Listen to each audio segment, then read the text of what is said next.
Live from the world's capital markets, here are the latest financial headlines brought to you by News Factory. Hello and welcome to Wednesday's financial news. Stay with us for more market headlines.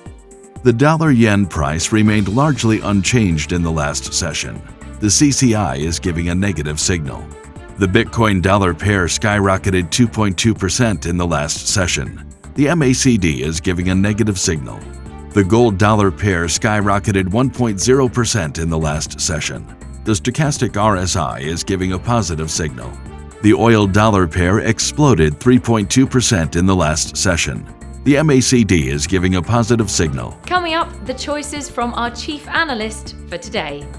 Oil rose to more than $83 a barrel, supported by tight supply and expectations that rising coronavirus cases and the spread of the Omicron variant will not derail a global demand recovery. The dollar edged higher against a basket of currencies as a bout of volatility in global financial markets kept demand for riskier currencies in check, and as investors waited for Federal Reserve Chair Jerome Powell's testimony.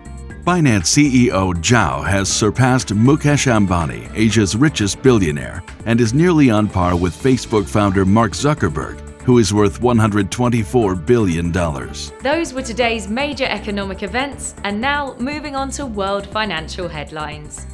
Japan's EcoWatcher survey, current, will be released at 0500 GMT. The U.S. Consumer Price Index core at 1330 GMT. The UK's NIESR GDP estimate at 1300 GMT. The Eurozone's industrial production will be released at 1000 GMT. The U.S. Consumer Price Index at 1330 GMT. Japan's EcoWatcher survey, outlook at 0500 GMT. We hope that you've enjoyed Wednesday's market outlook.